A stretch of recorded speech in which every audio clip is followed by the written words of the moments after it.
The massive space station Nexus 7 hung in the void like a steel flower, its 8 arms stretching toward different sectors of the galaxy. Captain Sarah Chun stepped off the transport shuttle, her boots clicking against the polished metal floor. The air recyclers hummed overhead, mixing oxygen with the strange chemical signatures of a dozen alien species. Sarah had been to many stations during her 15 years in the human colonial fleet, but Nexus 7 still impressed her. Representatives from 43 different species lived and worked here, making it the largest diplomatic hub in known space. Today, she wasn't here as a military officer. Today, she was here because of a very unusual request. Captain Chun, a tall, blue-skinned Altarian, approached her. His gill slits fluttered nervously along his neck. "I am Ambassador Krell. Thank you for coming on such short notice." Sarah shook his web hand. "Your message was quite mysterious, Ambassador. Something about an Empress who needs help." Krell's large black eyes darted around the busy corridor. "Please, we should speak privately. This matter is delicate." They walked through the station's main hub, past alien merchants selling crystalline art and exotic foods. Sarah noticed how other species gave them curious looks. Humans were still relatively new to galactic society, having joined only 50 years ago. Many aliens still saw them as primitive newcomers. The ambassador led her to a restricted section of the station. Here, the corridors were wider and the lighting softer. This was where the most important diplomatic meetings took place. They entered a conference room with a massive viewing window that showed the swirling colors of a nearby nebula. "Captain, what do you know about the Zephyrian Empire?" Krell asked, settling into a chair designed for his aquatic physiology. Sarah searched her memory. Ancient civilization. They controlled about 30 star systems at their peak, maybe 3,000 years ago. Their technology was incredibly advanced, but they disappeared mysteriously. Most xenoarchaeologists think they died out. "They did not die out," Krell said quietly. "They evolved. The last Empress of the Zephyrian Empire still lives." Sarah raised an eyebrow. "That's impossible. Even with advanced medicine, no species lives for 3,000 years. The Zephyrians could transform themselves," Krell explained. "When their empire fell, the Empress changed her body to survive. She became something different, something that could live for millennia." The ambassador activated a holographic display. The image that appeared made Sarah gasp. A creature the size of a small space cruiser floated in what looked like a medical bay. It had the general shape of a dragon from old Earth legends, but its body was covered in millions of small, shell-like growths. "Those are barnacles," Krell continued. "They began growing on her about 2,000 years ago. At first, just a few. Now millions of them cover her entire body. They're slowly killing her." Sarah leaned closer to study the image. The creature's eyes were intelligent, ancient, and filled with pain. Despite her transformed appearance, there was something regal about her posture.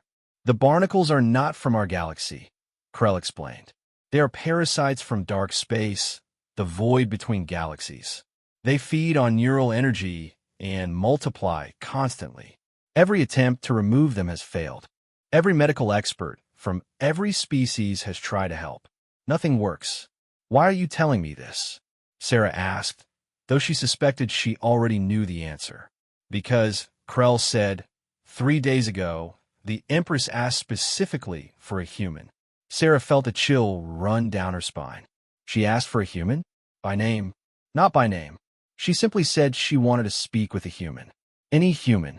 The Galactic Council debated for 2 days about who to send. "We chose you because of your reputation for solving impossible problems." Sarah had indeed built a reputation for finding creative solutions where others failed.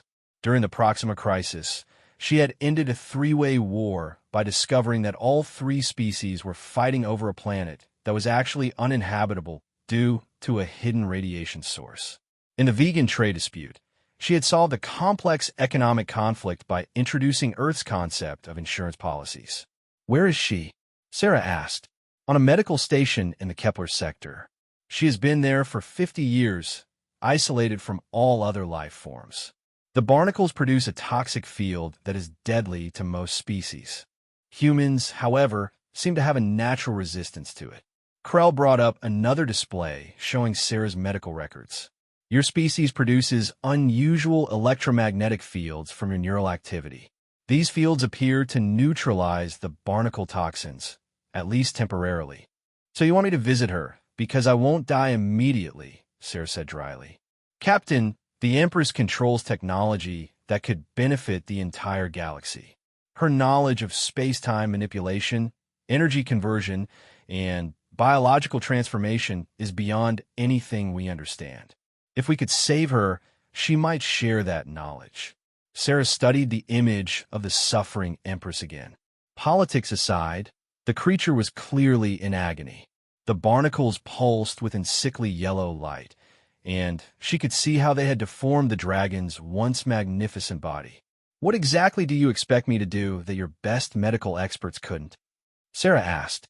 We don't know, Krell admitted. But the Empress specifically asked for a human. She must have a reason. Sarah was quiet for a long moment, thinking. Humans had only been part of galactic society for 50 years, but they had already gained a reputation for thinking differently than other species. While aliens often approach problems with logic and established procedures, humans tended to be more intuitive and creative. If I agree to this, Sarah said, I want full access to all medical data about the Empress and the barnacles. I also want to bring my own medical officer. Of course, we have prepared a ship for you. The journey to the Kepler Medical Station will take 3 days. Sarah stood up and looked out at the nebula. Its swirling colors reminded her of the ancient dragon in the hologram. Somewhere out there, a being who had lived for 3,000 years was dying slowly, covered in alien parasites. There's something else, Krell said hesitantly. The Empress has not spoken to anyone in over 200 years. She stopped communicating entirely. Some believe the barnacles have affected her mind. But she asked for a human, Sarah pointed out. Yes, those were her first words in 2 centuries. The next morning, Sarah stood on the bridge of the research vessel Endeavor. Her medical officer, Dr. James Reeves, was reviewing the Zephyrian medical data with fascination. The biology is incredible, he told Sarah. The Empress's transformation wasn't random. She specifically redesigned her body for longevity. Enhanced cellular regeneration, redundant organ systems, neural pathways that can reroute around damage. She turned herself into the ultimate survivor. And then the barnacles showed up, Sarah said. Right. But here's what's interesting. The barnacles aren't just parasites. They're creating a kind of neural network across her body. Look at this. Dr. Reeves showed her a brain scan. The barnacle activity creates patterns similar to thought processes. Sarah frowned. Are you saying the barnacles are intelligent? I'm saying they might be forming a collective intelligence, using the Empress's neural energy as a power source. The question is whether that intelligence is hostile or if it's trying to communicate. The Endeavor dropped out of hyperspace near the Kepler Medical Station. The station was smaller than Sarah had expected, just a ring of medical bays surrounding a central research hub. Only a skeleton crew of robotic systems maintained it now, since organic beings couldn't survive near the Empress for more than a few hours. As their shuttle approached the station, Sarah felt a strange, tingling sensation.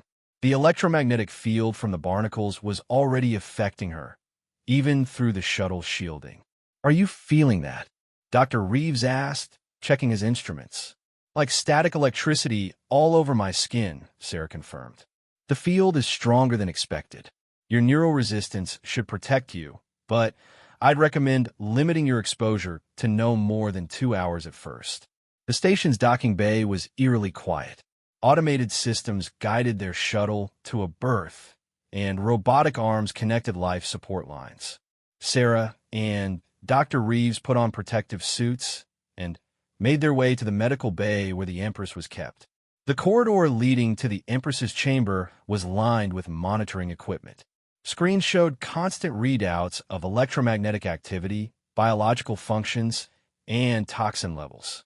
As they got closer, the equipment began to malfunction. Screens flickered, and displays showed random numbers. The field is interfering with our electronics, Dr. Reeves observed. They reached a massive